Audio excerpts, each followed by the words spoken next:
Hello friends, एक बार फिर से मैं आप लोगों के लिए एक डिजाइनर स्लीव लेके आई हूँ जिसका नाम है किमोनो स्लीव। इस स्लीव का यूज हम जनरली टॉप में या फिर टी शर्ट्स में कर सकते हैं। ये स्लीव्स आपके शोल्डर से ही अटैच होती है। जैसे हमारी बैटविंग स्लीव होती है उसी तरीके से ये हमारी किमोनो स्लीव होती है।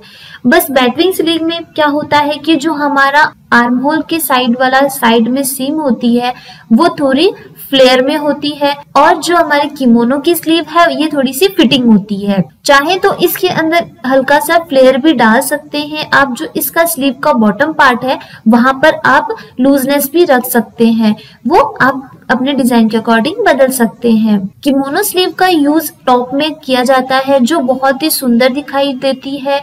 आप चाहे तो इसको फिटेड टॉप में भी यूज कर सकते हैं। इसके अंदर भी आर्म होल की कटिंग नहीं की जाती है, ये डायरेक्ट आपके शोल्डर से ही अटैच होता है। जैसे हमारी मैग्या स्लीव और बैटविंग स्लीव थी उसी तरीके से इसका भी कटिंग की जाएगी। इसके अंदर भी स्लीव ऐड होगी।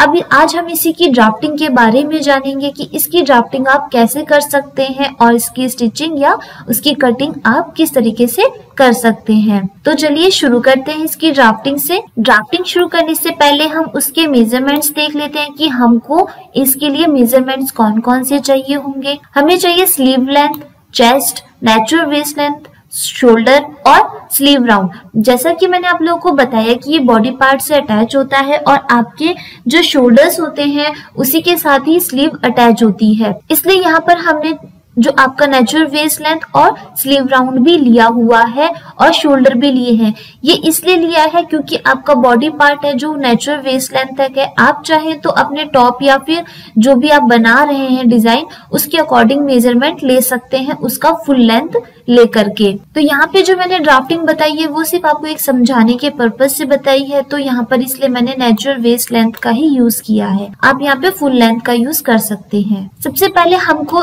नॉर्मल सी है कि हमें उसकी लेंथ लेनी है। तो जो आपका 0 से लेकर के 1 है वो हो जाएगा आपका नेचुरल वेस्ट लेंथ। जितनी भी आपकी नेचुरल वेस्ट लेंथ दे रखी है वो आपकी यहाँ पर आ जाएगी। जैसे 20 सेंटीमीटर है तो 20 सेंटीमीटर आपका यहाँ से हो जाएगा। फिर उसके बाद आता है 0 से जो 2 है वो आपके है 1/4 चेस्ट। अब जो यहाँ पर हमने 1/4 चेस्ट लिया है ये इसलिए लिया है, इसके अंदर जैसे हम बॉडी ब्लॉक बनाते हैं तब हम क्या करते हैं 1/4 चेस्ट -1 इंचेस करते हैं।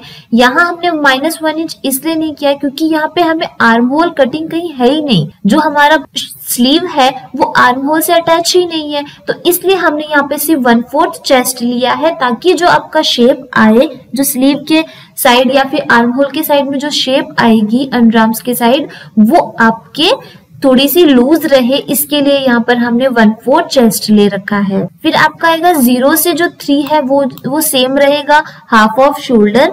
जितना भी आपका शोल्डर है उसके अंदर आप 2 से डिवाइड करेंगे और वो आपका 0 से 3 हो जाएगा। 3 से जो 4 है वो है आपके 0.5 सेंटीमीटर डाउन में। ये जो हमने डाउन किया है जैसे कि शोल्डर डाउन होते हैं आपके, मैंने ये चीज हर उसमें बता रखी है कि आपके शोल्डर्स कभी भी स्ट्रेट नहीं रहते, तो वो शोल्डर डाउन के लिए है।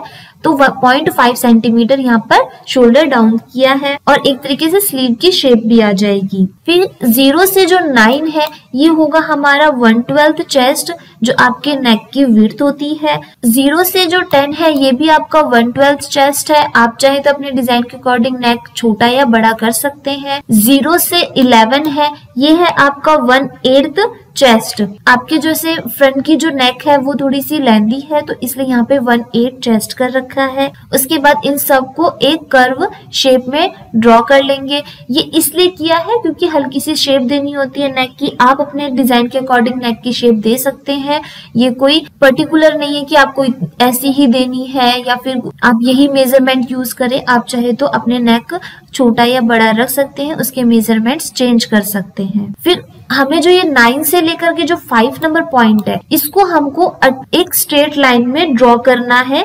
पहले तो आप जो 9 से 4 है उसे ड्रॉ करेंगे और उसके बाद जो ये जो 4 है आपका 4 से लेकर के जो 5 है वो हमारे हो जाएगा स्लीव लेंथ। जितनी हमने यहाँ पे स्लीव लेंथ ली है 25 सेंटीमीटर ली है तो 4 से 5 आपका स्लीव लेंथ हो जाएगा। यहाँ से 0 से 3 तो आपका हाफ ऑफ शोल्डर था तो सेम वही रहेगा कि 0 से जो आपका 4 है वो भी हाफ ऑफ शोल्डर ही रहेगा क्योंकि 0.5 सेंटीमीटर नीचे ही तो आया है।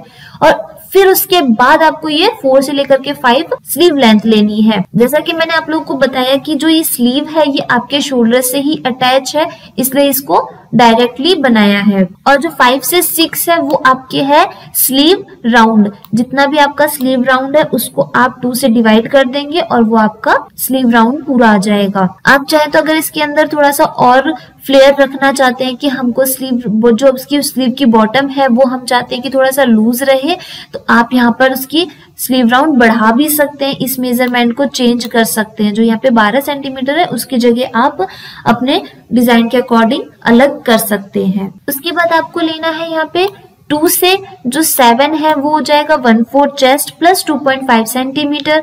सेम मेजरमेंट है जो आपका बेसिक बॉडी ब्लॉक में था। फिर 6 से 7 को स्ट्रेट लाइन में ड्रॉ कर लेंगे और फिर हमारा जो 1 से 8 है वो हो जाएगा आपका 1/4 वेस्ट प्लस 2.5 सेंटीमीटर। जैसे यहाँ पे वेस्ट आपके दी नहीं है, आप चाहें तो 1/4 चेस्ट प्लस 2.5 सेंटीमीटर भी कर सकते हैं। ये जो मेजरमेंट है ये बच्चे के मेजरमेंट है, तो उसके जो चेस्ट और वेस्ट होते हैं वो बराबर होते हैं, इसलिए यहाँ पर वेस्ट का मेजरमेंट नहीं दे रखा है। तो आप चेस्ट का भी ले सकते हैं 1/4 चेस्ट प्लस 2.5 सेंटीमीटर। जैसे आप देख रहे हैं 2 से 7 और 1 से जो 8 है वो एक इक्वल पार्ट्स में है, तो आप उस अकॉर्डिंग कर सकते हैं। उसके बाद 7 से जो 14 है वो आपका है 6 सेंटीमीटर और 7 से जो 15 है वो भी आपका 6 सेंटीमीटर है। ये हमने एक हल्की सी जो कर्व शेप देनी होती है। अगर आप इसको सिर्फ स्क्वायर में ही बनाते हैं तो क्या जब आप इसे पहनेंगे तो यहाँ से एक हल्का सा खिंचाव आएगा, जो यहाँ पे स्टिच होती है उसमें हल्का सा खिंचाव आएगा, इसलिए यहाँ पे क्या किया हल्का सा कर्व शेप दे दिया, जिसकी वजह से क्या जब भी आप हाथ ऊपर या मूवमेंट करेंगे तो उससे खिंचाव ना आए और स्टिचेस खुलने के चांसेस कम हो, इसलिए यहाँ पर शेप दी है। तो जो आपका 77 है उससे 7 से जो 14 है वो आपका 6 सेंटीमीटर हो जाएगा और 7 से जो 15 है वो भी आपका 6 सेंटीमीटर है और 14 और 15 को एक कर्व शेप में ड्रॉ कर देंगे। तो यही थी आपकी आज की पूरी ड्राफ्टिंग किमोनो स्लीव की। इसका जो ऑन फोल्ड है वो आपके एक साइड ही रहेगा और स्ट्रेट ग्रेन रहेगी और कट 2 रहेगा, जिसे आपका फ्रंट एंड बैक हो जाएगा। यहाँ मैंने किमोनो स्लीव्स के इंस्ट्रक्शंस भी दे रखे हैं, आप चाहें तो यहाँ से नोट डाउन कर सकते हैं और यहाँ से समझ भी सकते हैं। ये जो भी फॉर्मूले यूज किए हैं वहां पर वो सारे फॉर्मूले आपके यहाँ पर मेंशन है, आप चाहे तो यहाँ से देख सकते हैं।